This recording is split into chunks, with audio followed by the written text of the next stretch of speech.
ఈ అమ్మాయికి 16 ఏళ్ళు ఉంటాయి. ఆ అమ్మాయి పేరు జేనెట్. బయటకు వెళ్ళడానికి రెడీ అయింది.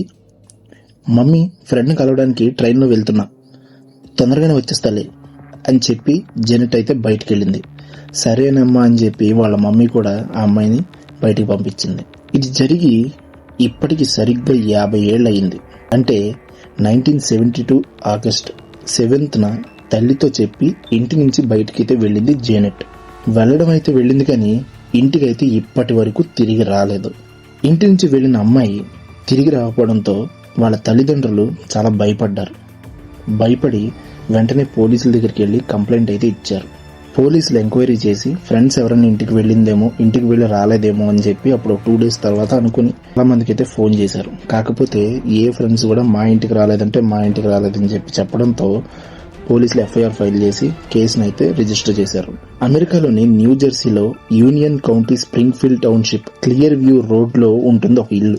స్ప్రింగ్ ఫీల్డ్ పోలీసులు ఇంటికి వచ్చి తల్లిదండ్రుల నుంచి వివరాలు అయితే తీసుకున్నారు. కేసు అయితే నమోదు చేసి దర్యాప్తు అయితే ప్రారంభించారు. స్ప్రింగ్ ఫీల్డ్ పోలీసులు రోజుల తరబడి చాలా చోట్ల గాలించారు, కానీ ఫలితం అయితే కొంచెం కూడా లేదు.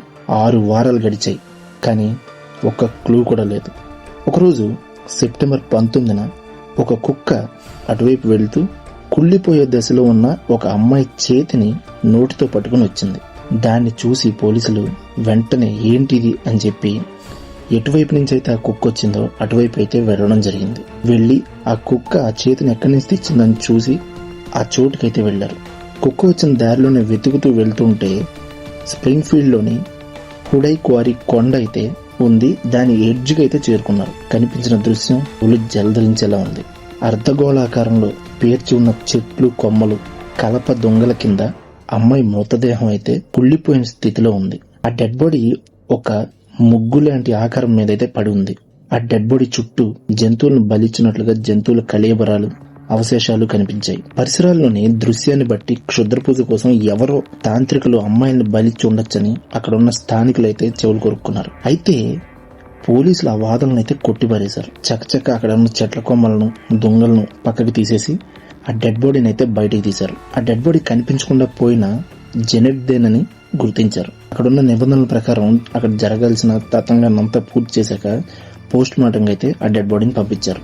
పోస్ట్ మార్టంలో ఆమె మరణానికి దారి తీసిన కారణాలు ఏవీ బయటపడలేదు. ఆ డెడ్ బాడీపై ఒక కత్తిపోటు గాని, బుల్లెట్ తగిలిన గాయాలు గాని, గాయత్యం జరిపి హింసించి గాయపరిచిన ఆధారాలు కూడా ఏమీ లేవు. ఎముకలు విరిగినట్లుగా గుర్తులు లేవు. కనీసం డ్రగ్స్ తీసుకున్నట్లు కూడా ఏ విష పదార్థాల ఆనవాళ్లు కూడా పోస్ట్ మార్టంలో దొరకలేదు.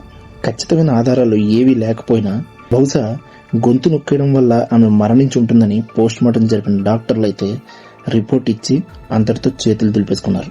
జేనెట్ చనిపోయిన 2 వారాల నుంచి పత్రికల్లో రకరకాల కథనాలు అయితే మొదలయ్యాయి. క్షుద్ర పూజల వల్ల నరబలికి ఆమె బలైపోయి ఉంటుందనే వాదనతో, క్షుద్ర తాంత్రికుల నరబలికి ఆమె బలైపోయి ఉంటుందనే వాదనతో ఈ పత్రికలు ప్రచురించిన కథనాలు అమెరికా అంతటా కలకలం రేపాయి. యూనియన్ కౌంటీలోని వాచింగ్ అభయారణ్యం క్షుద్ర తాంత్రికులకు అడ్డాగా పేరు మోసింది. జెనెట్ డెడ్ బాడీ వాచింగ్ అభయారణ్యానికి చేరువలో ఉన్న క్వారీ కొండపై లభించడంతో జనాలు కూడా పత్రికల వాదనను అయితే నమ్మేశారు. అంతేకాదు, జేనెట్ మరణానికి కొద్ది నెలల ముందు జాన్ లిస్ట్ అనే ఉన్మాది యూనియన్ కౌంటీలో తన భార్యను, తల్లిని, 3 పిల్లలను చంపేసి పారిపోయాడు. దాంతో యూనియన్ కౌంటీ జనాలు సాయంత్రం అయితే చాలు ఇంటి బయటకు అడుగు పెట్టాలంటేనే వణికిపోయేవాళ్ళు. అయితే జేనెట్ మరణానికి పోస్ట్ మార్టంలో కూడా కారణాలు బయటపడకపోవడంతో కేసు అయితే మూలపడిపోయింది. దశాబ్దాలు గడిచాక ఈ కేసు మళ్లీ చర్చలోకి వచ్చింది. అది ఎలా అంటే, వియర్డ్ ఎన్జే మ్యాగజైన్ కార్యాలయానికి 1990ల చివరిలోనూ 2000 ప్రారంభంలోనూ జేనెట్ మరణానికి సంబంధించిన వరుసగా ఆకాశరామన్ ఉత్తరాలు అయితే వచ్చాయి.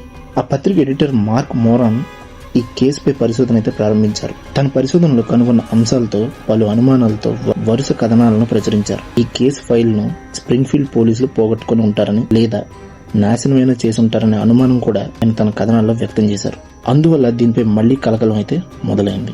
మీడియా గట్టిగా నిలదీయడంతో 1999 నాటి ఫ్లాయిడ్ తుఫాన్లో ఈ కేసు ఫైల్ గల్లంతైందని పోలీసులు అయితే అంగీకరించారు. అయితే ఈ కేసు వివరాలు మాత్రం పదిలంగానే ఉన్నాయని చెప్పారు. ధర్మిలా జేనెట్ మరణంపై ఎడిటర్ మోరాన్ తన పత్రికలో పనిచేసే కరెస్పాండెంట్ జెస్సీ పోలాక్ తో కలిసి death on the devil's teeth అనే పుస్తకం అయితే రాశారు. ఈ పుస్తకం స్థానికంగా సంచలనం కలిగించింది. జేనెట్ కు న్యాయం జరిపించాలంటూ స్థానికులు ఏకంగా జస్టిస్ ఫర్ జేనెట్ డి పామా పేరుతో ఒక సంస్థని ప్రారంభించి న్యాయ పోరాటానికి రంగంలోకి దిగారు. జేనెట్ దుస్తులను DNA పరీక్షలకు పంపాలంటూ కోరారు. DNA పరీక్షల ద్వారా ఈ సంఘటనకు గల కారణాలు బయటపడవచ్చని ఈ సంస్థ ప్రతినిధులు ఆశాభావంతో అయితే ఉన్నారు.